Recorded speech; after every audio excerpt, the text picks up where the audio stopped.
दोस्तों, आपने देखा होगा कि नवरात्रि के दिनों में मंदिरों और घरों में लोग घंटों तक बैठकर दुर्गा सप्तशती का पाठ करते हैं। कभी सोचा है आखिर इस ग्रंथ की शक्ति इतनी गहरी क्यों है और क्यों कहा जाता है कि इसके हर अध्याय में एक दिव्य रहस्य छुपा है? आइए आज इस रहस्य की यात्रा पर चलते हैं। नमस्कार दोस्तों, आपका स्वागत है द यूनिवर्सल योगी में।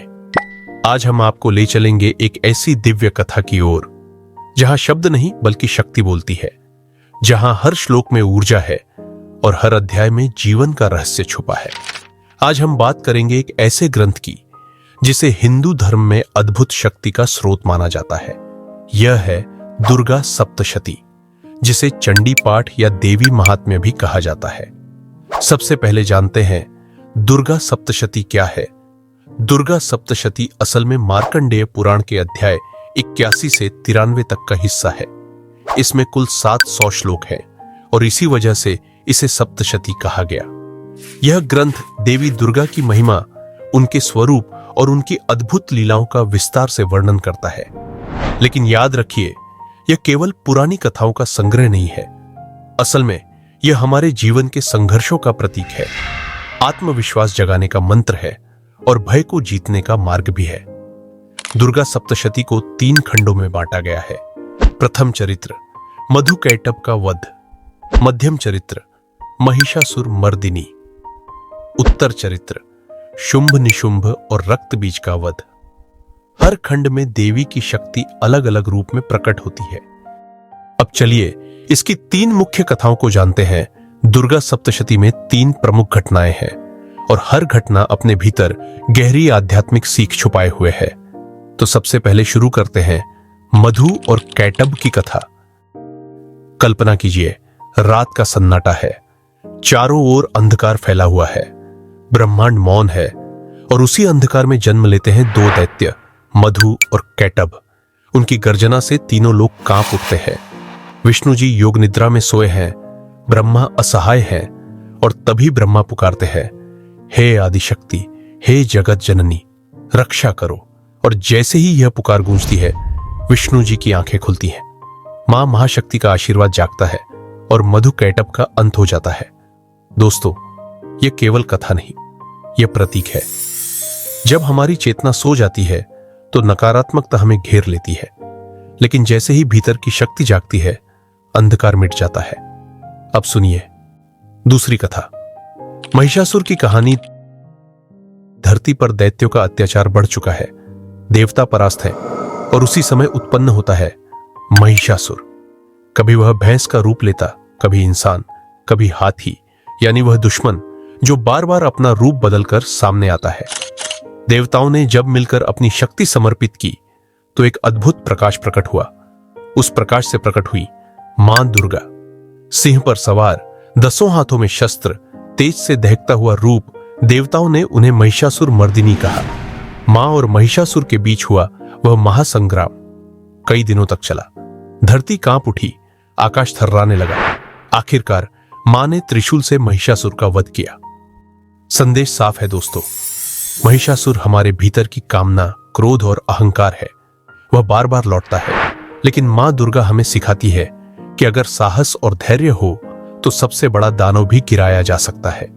और अब आती है वह कथा जिसने सबको विचलित कर दिया, शुंभ निशुंभ और रक्त बीज की। रक्त बीज एक ऐसा दैत्य था जिसकी एक बूंद भी जमीन पर गिरती तो वहां नया दैत्य पैदा हो जाता।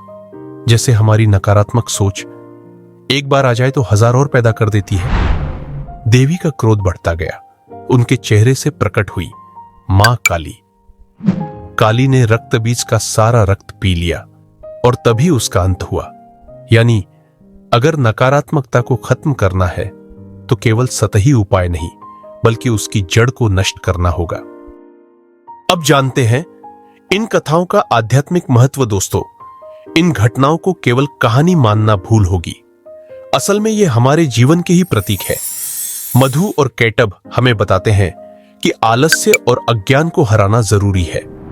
महिषासुर यह सिखाता है कि काम, क्रोध और अहंकार पर नियंत्रण जरूरी है। रक्त बीज हमें चेतावनी देता है कि नकारात्मक विचारों को अगर जड़ से न रोका जाए तो वे हजारों और बनकर लौटते रहेंगे। यानी दुर्गा सप्तशती यह संदेश देती है कि अगर हम अपने भीतर की देवी शक्ति को जगा लें तो कोई भी संकट हमें हरा नहीं सकता।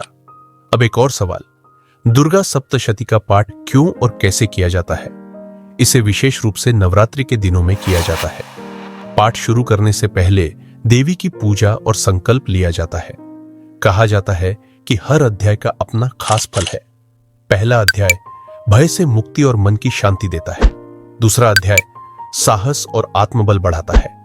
तीसरा अध्याय मनोकामनाएं पूरी करने वाला माना जाता है। चौथा अध्याय कार्य सिद्धि और सफलता दिलाता है।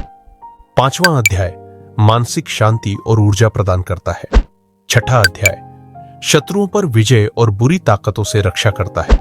सातवां अध्याय अपमान से बचाता है और आत्मविश्वास बढ़ाता है। आठवां अध्याय बुरी आदतों और नकारात्मक विचारों से मुक्ति देता है। नौवां अध्याय विवाद और झगड़े को शांत करता है। 10वां अध्याय कठिन परिस्थितियों में साहस और धैर्य प्रदान करता है। 11वां अध्याय धन समृद्धि और खुशहाली दिलाता है। 12वां अध्याय मोक्ष की राह दिखाता है और आध्यात्मिक उन्नति देता है। 13वां अध्याय सभी इच्छाओं की पूर्ति और देवी मां का संपूर्ण आशीर्वाद दिलाता है। तो दोस्तों, दुर्गा सप्तशती केवल एक धार्मिक ग्रंथ नहीं है, ये एक मार्गदर्शक है जो हमें याद दिलाती है कि हर इंसान के भीतर एक अद्भुत शक्ति है, बस उसे जगाने की जरूरत है। तो अगली बार जब आप दुर्गा सप्तशती का पाठ सुने या करें तो इसे केवल मंत्रों का उच्चारण न माने, बल्कि अपने जीवन को दिशा देने वाली एक अद्भुत शक्ति के रूप में देखें। यही था दुर्गा सप्तशती का रहस्य और महत्व। अगर आपको यह वीडियो अच्छा लगा हो तो इसे जरूर शेयर करें और द यूनिवर्सल योगी चैनल को सब्सक्राइब करें। मां दुर्गा की कृपा आप सब पर बनी रहे। जय माता दी।